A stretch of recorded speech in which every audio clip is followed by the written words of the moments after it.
ETF index mutual funds నేర్చుకుని stock మార్కెట్లో రాణించాలనుకుంటున్నారా? వెంటనే ఈ నెంబర్కి కాల్ చేయండి.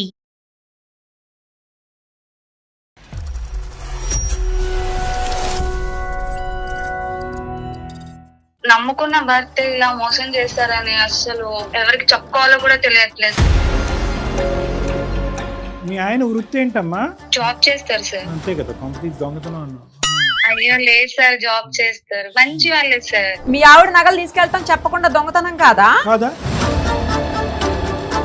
ఆమె దగ్గర తీసుకుంటే దొంగతనం అలా సార్. నేను మళ్ళీ ఇవ్వడానికి ఉంటుంది కదా ఛాన్స్ సార్. ఇప్పుడు సరే నాకు అవసరం వచ్చి వాడుకోకూడదు సార్. దొంగతనం డెఫినేషనే మార్చేసావు నువ్వు. నేను నీ భార్యని, నీకు అర్థమవుతుందా? నేను పక్కింటి అమ్మాయిని కాదు, నీ భార్యని. తీసారని మీకు పర్సనల్ గా మీతో మాట్లాడాలనుకుంటున్నాను సార్. సౌజీ లేకుండా అలా నాతో ఎలా చేసుకో? పర్సనల్ గా ఏం మాట్లాడుతావు? నాకు తెలియని పర్సనాలిటీ ఏంటి నీకు? అమ్మా, నువ్వు గుండెని రాయి చేసుకుని ఒక 2 నిమిషాలు విని. మనకేం నాకు తెలియకుండా నన్ను టార్చర్ చేసి స్టార్ట్ చేస్తాను సార్. ఏ రకంగా ఎవడు కాపర్లేదు. నాకు డబ్బులు ఇస్తావా లేదా, లేకపోతే నీకు ఒక కాపురం చేసి వస్తాను నన్ను బ్లాక్మెయిల్ చేస్తాను. మా ఇంట్లో నేనే డబ్బులు దొంగతనం చేయమని నేనే చెప్పాను సార్. అది మాత్రం ఎక్కున్నాను సార్. అసలు ఏమన్నా బుద్ధి గడ్డి తిన్నావయ్యా? ఒక అమ్మాయి గురించి నువ్వు ఇంకా నువ్వే దొంగగా మారావు. నెక్స్ట్ టైం ఇంకా అడిగితే నెక్స్ట్ టైం ఇంకేం చేస్తావు? నా లైఫ్ మాత్రం ఈ ఒక్కసారికి సేవ్ చేయండి. నీతో మాత్రం నేనైతే ఇంకా నీ లైఫ్ లీడ్ చేసుకోలేను సార్. నేను చేసిన మిస్టేక్స్, నేను చేసిన తప్పుని నేను ఒప్పుకుంటాను, నీ కాలు పట్టుకుంటాను.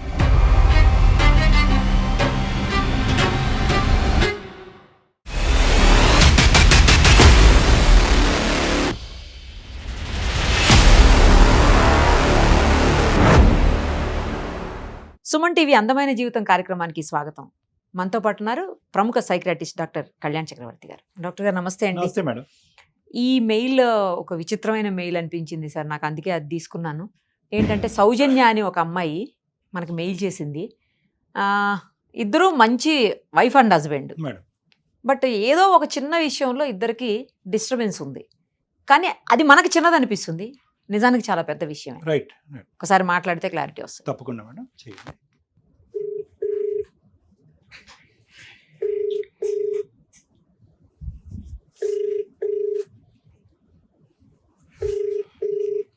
హలో, హలో, సౌజన్య గారేనా? ఎవరండి? అమ్మా, నేను నిరుపమ, సుమన్ టీవీ అందమైన జీవితం కార్యక్రమం నుంచి మీరు మాకు మెయిల్ చేశారు కదా. మ్యామ్, నేను అసలు అనుకోలేదు మేడం నాకు నా మెయిల్ కి మీరు రెస్పాన్స్ అవుతారని. అమ్మా thank you so much ma'am. అమ్మ మనతో పాటు డాక్టర్ కళ్యాణ్ చక్రవర్తి గారు కూడా ఉన్నారు. ఒక్కసారి మీ ప్రాబ్లం ఏంటో చెప్పండి. నేను కొంతవరకు చెప్పాను డాక్టర్ గారికి, బట్ మీరు చెప్తే ఇంకా క్లారిటీగా ఉంటుంది కదా. ఒక్కసారి చెప్పండి అమ్మా, దాన్ని బట్టి పరిష్కార మార్గాన్ని కూడా ఎదిగే ప్రయత్నం చేద్దాం. Okay ma'am. చెప్పమ్మా సౌజన్య. అసలు ఈ కాలంలో ఎవరిని నమ్మాలో ఎవరిని నమ్మకూడదో కూడా తెలియట్లేదు సార్. Point noted. సో నమ్ముకున్న భర్త ఇలా మోసం చేస్తారని అసలు ఎవరికి చెప్పుకోవాలో కూడా తెలియట్లేదు సార్. అందుకే మీకు మెయిల్ చేశాను. ఏంటమ్మా, ఏంటా మోసం? మాకు 4 years అయింది సార్ మ్యారేజ్ అయ్యి. మ్యారేజ్ అయ్యి 4 years అయింది. రైట్. మా భర్తకి ఒక చెల్లి ఉంది సార్. మీ భర్త గారికి ఒక చెల్లి, నీకు ఆడపడుచు. ఆడపడుచు. ఆమెకి పెళ్లి సంబంధాలు కుదిరాయి సార్. పెళ్లి సంబంధాలు కుదిరితే ఇంకా మేము దానికి టూర్ కి వెళ్ళాం. బయట అందరం ఫ్యామిలీ మొత్తం అందరం కలిసి టూర్ కి వెళ్ళాం. ఓకే. టూర్ కి వెళ్ళి ఒక 2-3 days వచ్చి ఇంటికి వచ్చేసరికి మా ఇంట్లో దొంగలు పడ్డారు సార్. అయ్యో. దొంగలు పడి డబ్బులు, గోల్డ్ మొత్తం తీసుకెళ్లిపోయారు. పెళ్లికి కూడబెట్టింది అన్ని ఆడపడిచికి డబ్బు అదే కూడబెట్టినవన్నీ తీసుకెళ్లిపోయారు. కేసు పెట్టారా? కేసు పెడదాం అనుకున్నాం మ్యామ్. మా భర్త వచ్చేసి పరువు పోయిద్ది, ఎందుకు పెట్టడము, మళ్ళీ పెళ్లి కుదిరింది కదా ఆగిపోయిద్ది అని చెప్పి వద్దని చెప్పారు. దొంగతనం పరువు ఎలా పోతుంది? సర్లేండి, చెప్పండి. కేసు అయితే పెట్టలేదు మీరు, బట్ దాన్ని పట్టించుకోలేదన్నమాట. ఏదో జస్ట్ ఫార్మల్ గా ఫార్మాలిటీ కోసం పెట్టారు. కానీ కేసు పెట్టద్దని ప్రధానంగా అడిగింది ఎవరు? మీ హస్బెండ్. మా హస్బెండ్. అతనికి ఇష్టం లేదు. సరే చెప్పండి అమ్మా. డబ్బులు ఎలాగో సెట్ చేసి మా ఆయన ఆడపడుచుకి మ్యారేజ్ చేశారు. సో పెద్దవాళ్ళందరూ కూర్చొని మీ హస్బెండ్ కూడా కాంట్రిబ్యూట్ చేశాడు, అందరూ దగ్గరుండి మళ్ళీ పెళ్లి అయితే ఆగలే. పెళ్లి అయితే ఆగలేదు, బట్ డబ్బులు ఎలా అరేంజ్ అయ్యాయంటే పొలం అమ్మానమ్మా అని చెప్పాడు మా హస్బెండ్. ఓ పొలం అమ్మి చేస్తా. ఓకే ఓకే అని చెప్పారు. చెప్పాడు. చెప్తే దానికి మా మామయ్య కూడా డబ్బులు సగం ఏర్పాటు చేశాను అని చెప్పారు. అదే సగం డబ్బులు ఇచ్చారు అని చెప్పారు. రైట్. అలా ఇలా చేసి పెళ్లి అయితే మొత్తానికి చేసేసారు సార్. పెళ్లి అయిపోయిందా? ఓకే సంతోషం. ఇప్పుడు మా హస్బెండ్ కి ఒక ఫ్రెండ్ ఉన్నారు. ఉమ్. ఆ ఫ్రెండ్ వాళ్ళ భార్య వచ్చి నాకు ఫ్రెండ్. మేమిద్దరం ఒకసారి ఇలా బయట షాపింగ్ కి అలా వెళ్తే మా ఇద్దరికి కొంచెం మాట గొడవ వచ్చింది సార్. ఎవరు? నీకుని మీ ఫ్రెండ్ కి? ఏం పేరు తన పేరు? కావ్య సార్. కావ్యకి నీకు ఒకసారి షాపింగ్ లోకి వెళ్తే కనుక మాట పెరిగి ఒక చిన్న గొడవ అయింది. చిన్న గొడవ గొడవ వస్తే ఆ మాటలో నోరు జారిందనమాట. ఏం మీ ఆయన పెద్ద మంచోడు అనుకుంటున్నావా ఏంటి? మీ ఆయన వల్లే నా మొగుడు దొంగతనం చేయాల్సి వచ్చింది అని నోరు జారేసి చెప్పేసింది సార్. మీ ఆయన వృత్తి ఏంటమ్మా? జాబ్ చేస్తారు సార్. అంతే కదా, కొంపతీసి దొంగతనం అన్నా? అయ్యో లేదు సార్, జాబ్ చేస్తారు, మంచి వాళ్ళే సార్. దొంగతనం చేయటంలో ఈ అమ్మాయి చెప్పిన డీటెయిల్స్ చెప్పమ్మా నాకు, అసలు ఏమైందో. ఆ తర్వాత ఏం చెప్పింది? ఇంకా అదే, నువ్వు ఈ విషయం మళ్ళీ ఇంట్లో చెప్పే గొడవ పడకురా, ఇది కేవలం తన చెల్లి కోసమే చేశాడు, నువ్వు నగలు ఇస్తావో ఇవ్వవో అనే ఒక రీజన్ తో అలా చేశాడు అని చెప్పింది సార్ నాతో. ఎవరి నగలు ఎవరు గొడవ పట్టం? అది కదా నా నగలు. నీ నగలు అంతకు ముందు అడిగాడా మీ భర్త వచ్చి నిన్ను? నీ నగలు అడిగాడా? అడగలేదు సార్, అడగలేదు. అడిగితే నేను ఇచ్చేదాన్నేమో, బట్ నన్ను అడగకుండానే చేశాడు కదా సార్. అందుకే నాకు ఈ బాధ అవుతుంది. ఒకసారి ఇట్లా చెల్లి పెళ్లికి ఇలా డబ్బులు తక్కువ అవుతున్నాయమ్మా, నాకు నువ్వు నగలు ఇవ్వు అంటే ఓకే నేను ఇస్తాను ఇవ్వను అది పక్కన పెట్టి నాకు ఒక మాట అడగాలి కదా. ఆల్రెడీ స్టార్టింగ్ లో ఈమె బంగారం డబ్బులు అన్ని ఆమె కోసం రెడీ చేసినవే, అంటే అన్ని కుదవ పెట్టుకున్నారు, జాగ్రత్తగా పెట్టుకున్నవన్నీ పోయినాయి అని చెప్పింది కదా సార్. ఆ దొంగతనంలో పోయినటువంటి బంగారంలో నీ బంగారం కూడా ఉందా? నా బంగారం కూడా ఉంది సార్. మరి నాకు ఆ మాట చెప్పలేదు. Right, okay. సో ఏంటమ్మా ఇప్పుడు కొద్దిగా ఇప్పుడు వివరంగా చెప్పు. మీ కావ్య ఇలా చెప్పిన తర్వాత కావ్య మాటలు నిజం అన్నట్టుగా నువ్వు అనుకున్నావా, లేదంటే వివరాలు అడిగావా? అడిగాను సార్, ఇంటికి వెళ్ళి అడిగాను నేను తనకి. గట్టిగా మాట్లాడితే చేశాను, చెల్లి పెళ్లి కోసం చేశాను, నువ్వు నగలు అడిగితే ఇస్తావో ఇవ్వవో అని అలా చేయాల్సి వచ్చింది అని చెప్తున్నాడు. డబ్బులు కూడా సార్ రెండువి. కాదమ్మా, మీ ఆయన డబ్బులు ఎందుకు పట్టుకెళ్ళిపోతాడమ్మా? అంటే మీ ఈ పెళ్లి గురించే పట్టుకెళ్ళిపోయాడా? అదేమో సార్ నాకు తెలియదు, నేను అందుకే కదా సార్ మీకు మెయిల్ చేసింది. అది కదమ్మా, నువ్వు అడిగినప్పుడు మీ ఆయన ఏం చెప్పాడమ్మా? మీ ఆయన చేశాను అంటున్నారు, చెల్లి పెళ్లి కోసమే చేశాను అంటున్నారు. ఈ డబ్బులతోనే ఆ పెళ్లి చేశాడా? ఏమో సార్, పొలం అమ్మాను అంటున్నాడు, మా మామయ్య నేను డబ్బులు ఇచ్చాను అంటున్నాడు. నాకు తెలియదు సార్, ఒకసారి మీరు కూడా అడగండి సార్. అడుగుతాంలే అమ్మా, అడుగుతాం. కొంతవరకైనా నువ్వు వివరాలు చెప్తే ఆ తర్వాత మీ హస్బెండ్ కి ఫోన్ కాల్ కలిపితే కనుక, బాబు నువ్వు ఎందుకు దొంగతనం చేసావు, నీ వృత్తి ఏంటి, ధర్మం ఏంటని మేము అడుగుతాం. దానికంటే ముందు సో ఇక్కడ జరిగినటువంటిది కావ్య ఏమని చెప్పింది అంటే, మీ ఇంట్లో దొంగతనం చేసినటువంటిది మీ ఆయన మా ఆయన ఇద్దరు కలిపి చేశారు, మీ ఆయన ప్రోత్సహించి టెక్నాలజీ చెప్తే మీ ఆయనతో కలిపి దొంగతనం చేశాడు అని మీ ఇద్దరు గొడవ పడినప్పుడు ఆ అమ్మాయి నోరు జారి ఈ విషయం చెప్పింది. అది వెళ్ళి మీ హస్బెండ్ అడిగితే మీ హస్బెండ్ అదంతా కరెక్టే అన్నాడు, కానీ ముందు వెనకట్ల తల తోక లేకుండా మాట్లాడాడు. అది నీకు అర్థం కాక నువ్వు మాకు ఈమెయిల్ పంపించావు. ఈమెమో గట్టిగా ఆయన అడగలేకపోతుంది, అంతే కదా. ఇప్పుడు తన ఇంట్లో తనే దొంగతనం చేయాల్సిన అవసరం ఏమొస్తుంది సార్? నేను ఒకవేళ బయట చెప్తే నేను ఏమైనా చేసుకుంటాను అని ఒక చెప్తున్నాడు. ఎవరు చెప్పక్కర్లే, మీ కావ్య చెప్పేటట్టుంది అందరికి. ఎందుకు ఇలా చేస్తున్నాడని తెలియక మీకు మెయిల్ చేశాను. సరే ఒకసారి కలుపమ్మా, ఫోన్ కలుపు. అతని పేరు? బట్ ఆయన పేరు రివీల్ చేయకండి సార్, మళ్ళీ బయట తెలిస్తే మా పరువు మేమే రోడ్డును పడేసుకున్నట్లు ఉంటది. అన్ని కాన్ఫిడెన్షియలే. ఇతని పేరు అయితే కనుక అసలు బయటకు రాదు, అందులో మీరేం భయపడవలసిన అవసరం లేదు. కలపండి, ఫోన్ కలపండి. Okay sir. ఎక్కడో ఎవరో దొంగతనం చేశారనేది సొంత చెల్లి పెళ్లికి ముందే దొంగతనం చేయటం. తన ఇంట్లో తానే. The person you are speaking with has put your call on hold. Hello, చెప్పు. ఎక్కడ నువ్వు ఎక్కడున్నావు? బయట చెప్పి ఏం పని? నువ్వు చేసిన దానికి నాకు పిచ్చెక్కిపోతుంది, ఏదేదో సమాధానం చెప్తున్నావు. నువ్వు ఎక్కడున్నావు ఇంతకీ? అంత ఈజీగా తీసుకోకు సార్, నా ప్లేస్ లో ఉంది ఆలోచించి. ఇదే పని నేను చేస్తే నువ్వు ఉండగలవు అసలు చెప్పు. ఇప్పుడు ఎక్కడున్నావు మాట్లాడుతున్నావు? ఇంటికాడ కనిపించలేదు, ఇంటికి వెళ్ళి వచ్చాను, బయట ఉన్నా. ఎక్కడున్నావు? ఫ్రెండ్ ఇంటికి వచ్చానులే గానీ, బట్ నాకు ఏం చేయాలో నాకు తెలియట్లేదు, అందుకే నేను సుమన్ టీవీ వాళ్ళకి మెయిల్ పెట్టాను. సుమన్ టీవీయా? నువ్వు అక్కడికి ఎందుకు వెళ్ళావు? మళ్ళీ ఏం చేయాలి చెప్పు. అరే నీకు ఏమన్నా పిచ్చా నీకు? హలో, నేను సుమన్ టీవీ అండి, అందమైన జీవితం కార్యక్రమం నుంచి నేను నిరుపమ, అలాగే డాక్టర్ కళ్యాణ్ చక్రవర్తి గారు కూడా మనతో పాటు ఉన్నారు. మీ వైఫ్కి ఏం చేయాలో అర్థం కానటువంటి సిచ్యుయేషన్లో మాకు మెయిల్ చేశారండి. సో Okay, దానికి madam. ఏమైనా పరిష్కారం ఆలోచిద్దాము, దానికి పరిష్కార మార్గం చూపిద్దాం అని చెప్పేసి నేను డాక్టర్ కళ్యాణ్ చక్రవర్తి గారు ఇద్దరం ట్రై చేస్తున్నాము. మీరు ఆమెనేమి తిట్టకండి, ఆమె చాలా కన్ఫ్యూజన్ స్టేటస్లో ఉన్నారు, ఆ మైండ్ అంతా కూడాను. ఒక్కసారి సార్తో మాట్లాడండి, సార్ మీతో మాట్లాడాలనుకుంటున్నారు. హలో.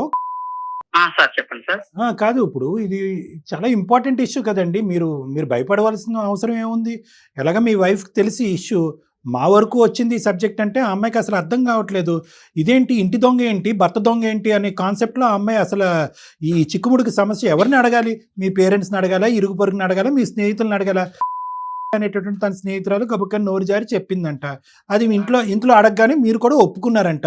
ఏంటో అది ఒక క్లారిటీ వస్తే ఆ అమ్మాయి అన్న ప్రశాంతంగా పడుకుంటుంది మీ భార్య. ఇదేం దొంగతనాలు? ఇది మొదటిసారి దొంగతనం, ఇంతకు ముందు కూడా చేశారా? సార్ ఆ దొంగతనం ఎలా అంటున్నారు సార్? అది మరి ఏం తనం? మా డబ్బులు మా డాడీ ఇచ్చిన డబ్బులు, ఆ డబ్బు తీసుకున్నాను కదా, అట్లా ఎందుకు అనుకుంటారు సార్? ఇప్పుడు మీరు ఎలా చెప్పాలి సార్ నా విషయం తెలియకుండానే? అందుకే మిమ్మల్ని అడుగుతున్నాం, దొంగతనం కాదంటే ఏం మీ ఆవిడ నగలు తీసుకెళ్తాం చెప్పకుండా దొంగతనం కాదా? కాదా? ఆమె దగ్గర తీసుకుంటే దొంగతనం ఎలా సార్? నేను మళ్ళీ ఇవ్వడానికి ఉంటది కదా ఛాన్స్ సార్. ఇప్పుడు నాకు అవసరం వచ్చి వాడుకోకూడదు సార్. దొంగతనం డెఫినేషనే మార్చేసావు నువ్వు. కాదు, మీ వైఫ్ నగలు తీసుకెళ్లిపోయి ఇది దొంగతనం ఎలా అవుతుంది, నా వైఫ్ నేను తీసుకెళ్ళకూడదు అని అడుగుతారు, ఒక మాట చెప్పి తీసుకుపోవచ్చు కదా. ఏంటి అడ్డంగా వాదిస్తే అయిపోద్ది, దొంగతనం మంచితనం అవుతుందా? మా ఆవిడ నేను డైరెక్ట్ గా ఏ మొక్క మీద అడుగుతాను సార్, మా చెల్లికి వస్తుంది డబ్బులు అని. నాకున్న ప్రాబ్లం వల్ల ఏంటంటే నేను అలా చేయాల్సి వచ్చింది. మీ ప్రాబ్లం ఏంటి?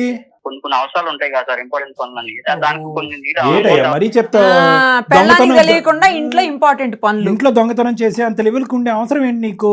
అది మీ భార్యకి చెప్పకుండా అవ్వాల్సిన అవసరం ఏంటి? మీ భార్యకి చెప్తే కనుక ఇదిగోండి నా బంగారం తీసుకెళ్లి తాకట్టు పెట్టండి, ఆ ప్రాబ్లం నుంచి బయటపడటానికి ట్రై చేయండి అంటే అది నీ ప్రాబ్లం, మీ భార్య ప్రాబ్లం కాదా?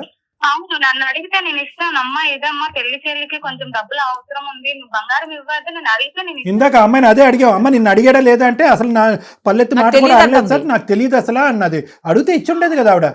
అందుకే కేసు పెట్టద్దు అన్నట్టున్నాడు. Absolutely madam. మామ ఇచ్చిన డబ్బులు ఏంటి? అది కూడా అన్ని చెప్పడానికి ఎలాగ నీకు కొన్ని చెప్పలేని సిచ్యువేషన్ ఉన్నా అదే కదా, ఏంటో ఆ సిచ్యువేషన్. సిచ్యువేషన్ తగలయ్యా అది. నేను నీ భార్యని, నీకు అర్థమవుతుందా? నేను పక్కింటి అమ్మాయిని కాదు, నీ భార్యని. చెప్పలేని విషయాలు ఉంటాయి అని చెప్పే సిచ్యువేషన్. ఏంటి సౌజీకి చెప్పలేని విషయాలు ఏంటో? సౌజీ అంట, సౌజీకి చెప్పలేని విషయాలు మళ్ళా అనేటప్పుడు నేను నీ భార్యను కదా. ఇది ఒక మంచి ఇప్పటికైనా అర్థం చేసుకో, ఇది ఒక మంచి వేదిక.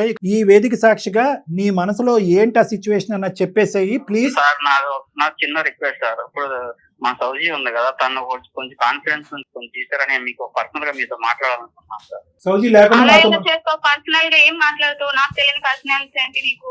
చెప్పు నాన్న, మళ్ళీ సౌజీ లేకుండా ఎందుకు? ఎలాగ నువ్వు చెప్పినా మళ్ళీ సౌజీని కలపాల్సింది. ఇప్పుడు నాకు తెలియని పర్సనాలిటీ వాళ్ళతో నువ్వేం మాట్లాడుతావు చెప్పు? ఆ అమ్మాయి ఉండాలి, ఆ అమ్మాయికి తెలియాలి ఇది అమ్మాయి బంగారం, ఇది మీ ఇంటికి సంబంధించినటువంటి డబ్బు, మీ ఇంటి దొంగతనం చేశారు మీరు, దానికి దొంగతనం కాదు మంచితనం అని మీరు అన్నా కూడా మీరు చేసినటువంటి ఆ మంచి కార్యక్రమం ఏంటి, దేనికి అది తీసుకెళ్లి పెట్టుబడి పెట్టారన్నది ఆ విధంగానే చెప్పండి. మేము దొంగతనం అనే పదం వాడం. నేను లేకుండా నువ్వు వాళ్ళతో చెప్పినా ఇంకా నేనైతే నీతో ఉండదలుచుకోను, సరేనా? నువ్వు నా దగ్గర దాచి ఉంచాల్సిన విషయాలైతే నీతో నేను కాంప్రమైజ్ చేయాల్సిన అవసరం కూడా లేదు. అదిగో ఈ విషయమే దాస్తారు, ఇంకొక విషయం దాస్తావు. కొన్ని విషయాలు కొన్ని విషయాలు అన్నాను కదా, అదేంటంటే నాకేంటంటే పాస్ట్ లో ఏంటంటే ఒకరితో నాకు ఒక పేరు ఉంది సార్. బాబు అలాంటి బంగారం లాంటి మాటలు ఇంకొకసారి చెప్పండి. ఏంటి పాస్ట్ లో మీకేముంది?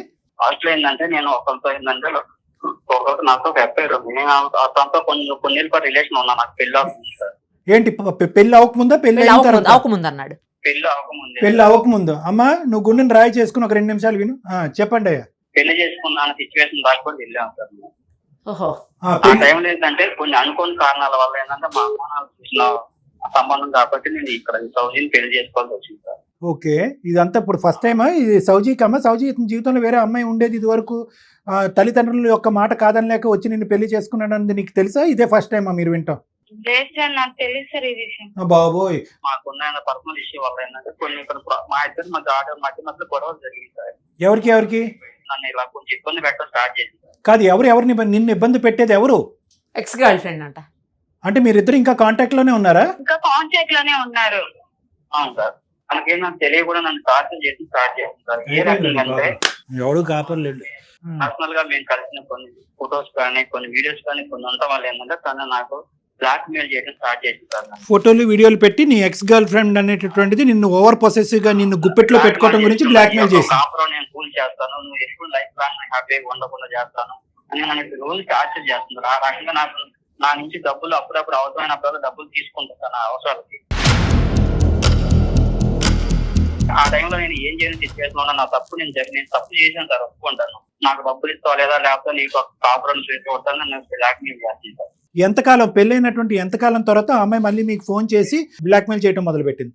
పెళ్ళైన 1 year తర్వాత నుంచి నాకు మళ్ళా స్టార్ట్ చేసి రైట్, ఓకే. అయితే ఇప్పుడు ఏం చేసావు? ఈ బంగారాన్ని ఈ డబ్బుని అంతా తీసుకెళ్ళి ఏం చేయాలి సార్? పని ఏంటంటే నువ్వు నాకు డబ్బులు ఇస్తూ నాకు డబ్బులు కావాలంటే నన్ను రోజు టార్చర్ చేయడం వల్ల నాకు ఏం చేయాలో తెలియక నాకున్న ప్రాబ్లమ్స్ ఇక్కడ దీనికి ఏ రకంగా చెప్పాలో, తను తీసుకొస్తే నా ఫోటోలు బయట పెట్టేవి చేస్తే నా యొక్క ఫ్యామిలీ ఏ రకంగా బయటపడుతుందో, నా పరువు ప్రతిష్టలు అన్ని పోతాయో, నాకు ఏం చేయాలి సిచ్యువేషన్ లో తను డబ్బులు కావాలంటే నేను చేసిన మిస్టేక్ వల్ల నా డబ్బులు సర్దించుకుని ఈ ఒక్కసారి ఏదో ఒకటి అయిపోతుంది.